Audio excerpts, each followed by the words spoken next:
अब आते हैं वन लाइनर 24 फरवरी 2017 आपके सामने है।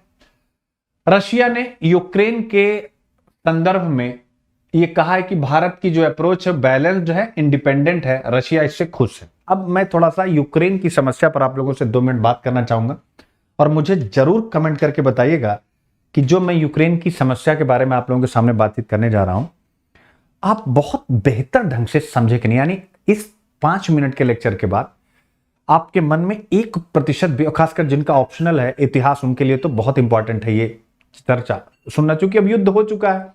अब कल से एडिटोरियल आएगा तो हम लोग यहीं पर थोड़ी सी बातचीत कर लेंगे। एक्चुअली जो इस समस्या की जड़ है वो क्या है? इस समस्या की जड़ 1991 में सोवियत संघ का जो विभाजन हुआ है वो है। सोवियत संघ के विभाजन के बाद 15 देश बने। उनमें से एस्टोनिया, और बाप रे,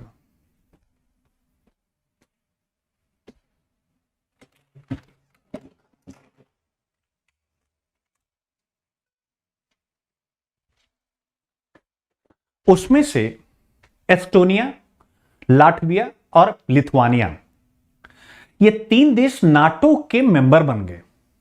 समझिएगा, बस एकदम संक्षेप में बता रहा हूं।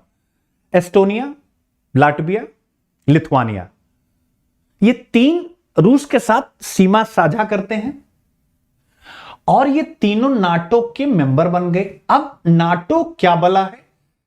नाटो है नॉर्थ अटलांटिक ट्रीटी ऑर्गेनाइजेशन।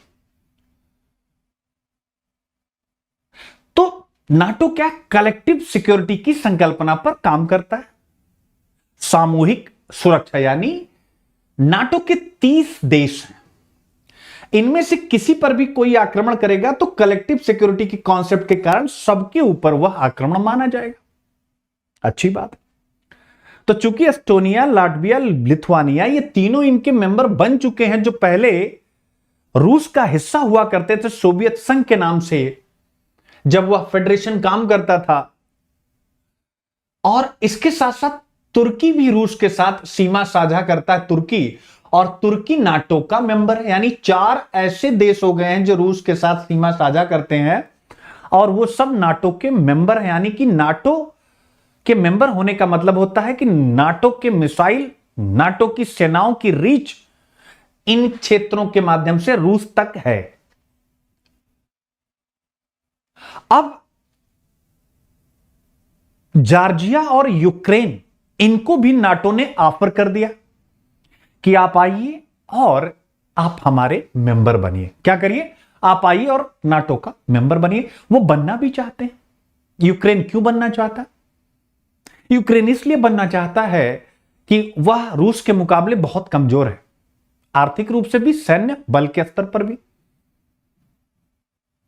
और चूंकि यूक्रेन का जो इतिहास रहा है वो हमेशा रूस के साथ जुड़ा रहा है। 1917 की रूसी क्रांति के पहले रूसी साम्राज्य का हिस्सा, यानी कि यूक्रेन रूसी साम्राज्य का हिस्सा था। लेकिन 17 की क्रांति के बाद जब 17 में जार की सरकार गिरी, रूसी साम्राज्य का पतन हुआ, तो यूक्रेन कुछ समय के लिए अलग हो गया था, लेकिन फिर वो सोवियत संघ में आ गया। तो वो हमेशा उसके अंदर रहा है और उसके 2 पार्ट है, पश्चिमी और पूर्वी। तो जो पश्चिमी यूक्रेन है वो यूरोप के साथ अपने आप को ज्यादा कनेक्टेड पाता है और जो पूर्वी यूक्रेन है वो रशिया के साथ अपने आप को ज्यादा कनेक्टेड पाता है। तो ये थोड़ा सा यूक्रेन की पेचीदगी है, जिसलिए यूक्रेन चाहता है कि वो नाटो का मेंबर बने, नहीं तो ऑब्वियस है रशिया उसकी स्वतंत्र आइडेंटिटी रहने नहीं देगा। नाटो का मेंबर हो जाएगा तो कलेक्टिव सिक्योरिटी का एक पार्ट हो जाएगा। ये बात, अब ये पॉइंट आई होप आप समझ गए। यूक्रेन क्यों चाहता है और स्थिति क्या है। तो अगर यूक्रेन भी नाटो का सदस्य हो गया तो देख सकते हैं तुर्की, एस्टोनिया, लाटविया, लिथुआनिया, और फिर यहां पर क्या हो जाएगा, अब ये रूस के साथ सीमा लगा रहा है यूक्रेन, ये भी क्या हो जाएगा, यानी नाटो की कलेक्टिव सिक्योरिटी के केंद्र में आ जाएगा। और रूस जो कभी पहले, यानी पुतिन महोदय कभी नाटो का सदस्य बनना चाहते थे, अब वो विरोधी हो गए। व्हाई? Because of this. कि नाटो के माध्यम से पश्चिमी विश्व उनके ऊपर यानी दबाव बना देगा अगर यूक्रेन भी नाटो का मेंबर बन जाता। इसलिए उन्होंने कहा कि यूक्रेन को किसी भी सूरत पर आप लिख करके दीजिए नाटो का मेंबर नहीं बनाएंगे, तभी हम युद्ध रोकेंगे। वेस्टर्न कंट्रीज ने ऐसा किया नहीं, परिणाम आपके सामने है। तो रूस की यह चिंता है। अब वो चिंता कहां तक प्लस है, कहां तक माइनस है, उसके और क्या क्या इंपैक्ट्स हैं, चाइना का रोल क्या है, वो एक अलग बात है। तो पूरा रीजन आई होप मैं आप लोगों को समझा पा गया हूं कि क्यों यह युद्ध हुआ या क्यों उन्होंने बड़े स्तर पर अटैक किया। यहां पर डिप्लोमेटिक फेल्योर है, ना केवल व्लादिमीर पुतिन की तरफ से, अपितु यहां पर एक बहुत बड़ी फेल्योर है। जो यूक्रेन आज संकट में आ गया है, उसके पीछे पश्चिमी विश्व भी उतना ही जिम्मेदार है, क्योंकि कोई भी डिप्लोमेटिक अटेम्प्ट मजबूती के साथ नहीं लिए गए सिवाय धमकियों के कि हम ये करेंगे, हम ये करेंगे, हम ये करेंगे। ये डिप्लोमेटिक फेल्योर है। और जैसे ही डिप्लोमेटिक फेल्योर होगी और युद्ध होगा, हिंसा होगी, हिंदी साहित्य के जो एस्पिरेंट्स हैं उनके लिए रामधारी सिंह दिनकर की रचना कुरुक्षेत्र फिर से जीवंत हो जाएगी कि जब समस्त समस्याओं का समाधान शांति में है तो फिर युद्ध क्यों। आई होप आप समझ गए होंगे। ये मैंने सोचा आपको बता दूं और शायद मैंने 2-3 मिनट लिया, कैसा लगा बताइएगा अवश्य, ठीक है। यानी सारी समस्याएं हमारे सामने आ गई। अब इसका इतिहास भी अगर आप जानना चाहें तो 1949 में नाटो का गठन हुआ। क्यों हुआ वो भी 1 मिनट के लिए सुन लीजिए, इतिहास के बच्चों के लिए। एक्चुअली जब 1939 से 45 तक का सेकेंड वर्ल्ड वॉर चला,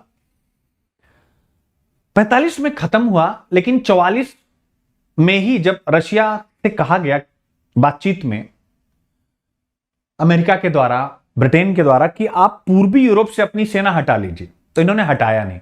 पूर्वी यूरोप से अपनी सेना हटाई नहीं, इनफैक्ट जर्मनी पर दबाव बनाने लग गए, यानी जर्मनी पर सैन्य मिलिट्री फोर्सेस उतार दी। तो एक प्रकार से एग्रेसिव एक्शन था।